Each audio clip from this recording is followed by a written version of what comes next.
Selamat pagi.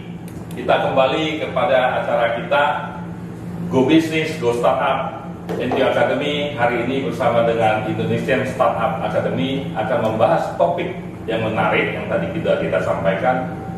Mahasiswa juga bisa bikin startup. Tadi sudah kita lakukan pembahasan. Saya mendapat 2 poin yang penting, yaitu 1, bagaimana kita menciptakan suasana keberanian dari para mahasiswa untuk menerima tantangan dan kesempatan memulai startup.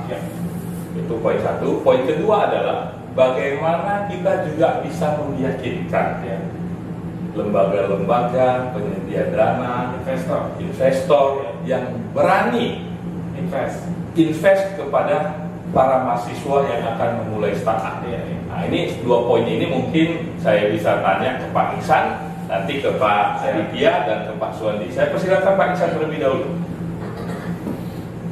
Nah, terima kasih Pak Lax. Kalau di startup sendiri sih sebenarnya itu ada banyak cara untuk mendapatkan pendanaan selain dari lembaga keuangan resmi. Itu kita mulai dari kita pilih-pilih dari idea stage. Itu mungkin masih ada satu founder, ya, dia mencari co-founder. Ketika dia sudah budgetnya habis, dia membutuhkan dana tambahan, dia bisa mencari mungkin yang sebelumnya bootstrapping, dia mencari angel investor. Itu bisa dari teman, keluarga atau kerabat gitu. Setelah dia sudah ada prototype-nya, sudah ada usernya, dia baru mulai ke seed round gitu kan, terus ke seri A, seri B, seri C gitu. Nah, di step-step itu ada syarat-syarat yang harus mereka penuhi sebagai startup. Kalau itu syaratnya digital, ya kan? Nah, di setiap round itu mereka harus memenuhi misalnya user tertentu atau laporan keuangannya ada gitu.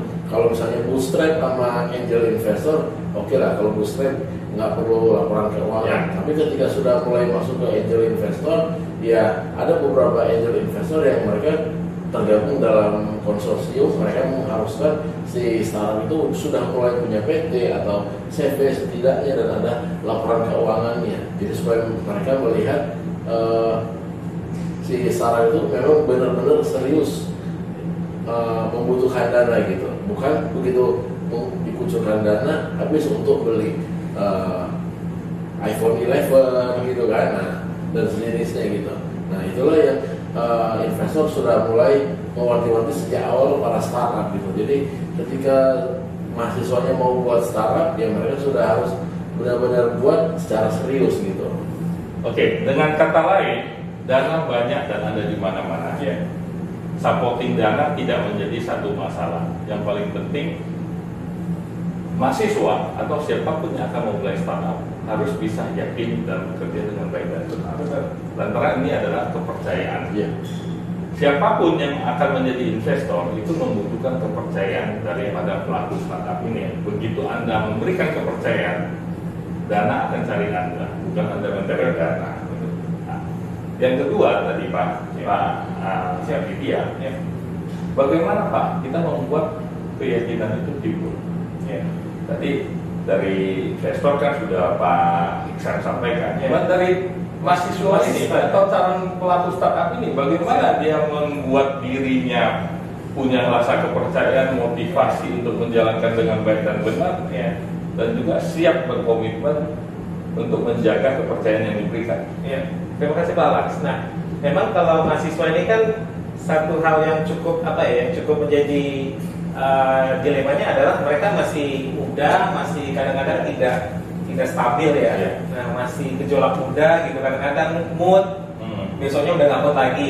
Nah, ini perlu menjaga konsistensi. Kenapa? Karena bisnis itu kan tidak bisa satu hari bikin, besok tutup, besok lagi bikin, buka, besok tutup kan gitu ya. Nah, bagaimana supaya mereka bisa berani dulu di awalnya dan bisa konsisten? Nah, biasanya mahasiswa bisa berani dulu karena satu, mereka dibangkitkan bahwasanya sebenarnya mereka punya potensinya, punya kemampuannya. Nah, itu biasanya berangkatnya dari passion. Nah, mereka sebenarnya apa? Karena kalau sudah senang, mereka akan enjoy dan mereka akan jalani dengan happy gitu. Nah, memang startup disebutkan oleh Pak Iksan adalah bedanya dengan misalnya UKM adalah selain teknologi ya. Kalau UKM kan dia teknologinya tidak kuat. di startup, sementara startup itu harus kuat tuh teknologinya. Nah, salah satu perbedaannya yang lagi adalah kalau di UKM memang berangkatnya kecenderungan dari passion, dia suka apa kemudian bikin usaha. Nah, sementara kalau startup dia melihat skala yang lebih besar, jadi mungkin terjadi permasalahan di sekitar atau di skala yang lebih besar, dan sebenarnya berangkat dari masalah bukan dari passionnya. Tapi bisa juga masalah itu nanti dikembangkan dengan passionnya dia gitu. Misalnya dia suka desain, oke lah, desainkan aplikasi untuk membantu permasalahan yang besar tadi, misalnya masalah sampah. Dia sebenarnya nggak senang dengan masalah itu misalnya gitu. Jadi passion itu juga bisa juga digandingkan juga kok. Artinya kalau tidak ada passion itu kan bahan bakarnya. Makanya mahasiswa itu harus ditangkap dari passionnya dia apa gitu. Dia senangnya dari Pak sudah bilang talentanya. Nah dia punya talenta macam-macam. Nah tinggal itu dipasangkan aja dengan startupnya apa gitu. Dia suka misalnya ngedesain, ya sudah dia bisa desain untuk aplikasinya, dia bisa desain untuk websitenya dan sebagainya. Nah jadi pertama ditarik dulu dari ininya dia, minatnya, sehingga dia punya semangat dan nggak akan hari ini bikin, besok tutup kayak gitu, karena dia sudah passionnya di situ. Nah kemudian supaya menjaga konsistensinya adalah dia harus punya mentor. Dia harus belajar di NTU dengan dosen-dosen yang praktisi yang bisa membimbing mereka, karena mereka ini kan kadang-kadang tidak punya panduan mengerjakan trial and error gitu. Nah belajar di NTU kolaborasi dengan ISA, kita akan mentoring mereka. Makanya kebanyakan program startup, program entrepreneur itu mentoringnya sangat dikuatin gitu. Itu yang paling penting. Itu modal utamanya. Nyali by example, tidak mengulangi kesalahan, belajar yang sudah pernah. Karena bisa diminimalisir kesalahan itu. Betul. Kalau pengalaman Pak Lax, kita, saya untuk dulu start kan itu kan trial and error.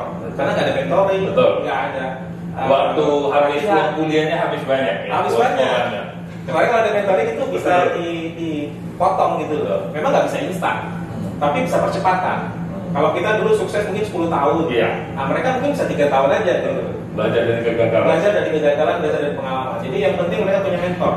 Jadi dengan mentor itu membuat mereka akan punya banyak ilmu yang sebenarnya itu sudah dialami oleh mentornya. Betul. Jadi kamu nggak usah ke situ dulu. Kalau ke situ kamu nanti nabrak gitu. Kita udah punya panduan, nggak harus ikut nabrak. Gitu. Lebih shortcut belajarnya. Lebih shortcut gitu. Jadi percepatannya lebih cepat. Bahkan mereka bisa lebih cepat sukses daripada mentornya. Karena dulu nggak ada yang mentoring gitu. Jadi di situ kuncinya. Oke, terima kasih Pak Ditya. Jadi saya bisa menyampaikan supaya mahasiswa ini punya motivasi. Sebaiknya segala sesuatu itu dari talent dia. Kalau bisa Pak, bahkan hobi dia. Dari hobi dia. Karena saya punya pengalaman, ada kawan saya, hobinya main golf. Terakhir saya nggak ngerti apa yang dia dapatkan dari main golf. Biasanya orang kan menganggap main golf itu kan cost, betul. Tapi dia bisa berubah cost itu menjadi income. Dia bisa merubah biaya itu menjadi penghasilan dia. Saya nggak ngerti. Dia tiap hari bawa stick golf, terbang sana terbang sini. Emangnya uangnya banyak sekali, saya berpikir. Rupanya setelah saya tanya dia, setelah sekian lama nggak ketemu, apa sih profesi kamu? Oh Pak, profesi saya adalah konsultan lapangan golf. Jadi dia diundang, dibayarin, terbang sana terbang sini, ke luar negeri, ke lapangan golf, main golfnya gratis. Dibayarin, kalau saya dibayarin, hanya dikasih komen lapangan golfmu kurang bagusnya ini, kurang bagusnya ini. Wah ternyata saya kira sesuatu hobi yang bisa dijadikan profesi, dijadikan startup bisnis itu bagus sekali. Pak Suwandi, Pak, tadi kan Pak Ditya sudah sampaikan ini talent bakat kita dorong terus. Nah, kira-kira mahasiswa itu kesempatan dia untuk mengeksplor ataupun memunculkan bakat, minat, talent dia itu bagaimana Bapak dalam kondisi saat ini? Dalam kondisi saat ini banyak sekali telah tersedia kompetisi-kompetisi yang sifatnya online. Nah, kita bisa mulai ikut dari kompetisi. Pak Iksan seperti Star of Weekend bisa ikutin seperti dia. Kemudian di beberapa kampus di Pulau Jawa sendiri juga telah mengadakannya secara rutin. Bisa dimulai dari kampus, ikut kompetisi. Itu yang pertama. Kemudian yang kedua, mereka juga bisa mulai ikut dari yang kalau tadi kompetisi takut kalah, ya udah ikut exhibition aja. Bahkan sekarang ada exhibition yang diadakan oleh Tech in Asia itu yang secara virtual gitu. Nah, mereka bisa ikut di sana, jadi mereka bisa mengenal dan tahu gimana strategi go to marketnya, dan mereka juga bisa mempelajari kira-kira bisnis atau startupnya yang lain-lain itu seperti apa sih untuk go-to market strateginya. Itu salah satu caranya Pak. Selain kompetisi, mereka juga bisa exhibition.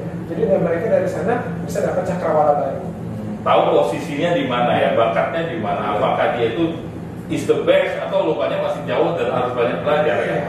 Saya kira bagus sekali dari kompetisi atau eksibisi ini sehingga kita bisa mengetahui posisi kita sendiri di situ, apa yang harus diperbaiki kalau kita mau lakukan sesuatu.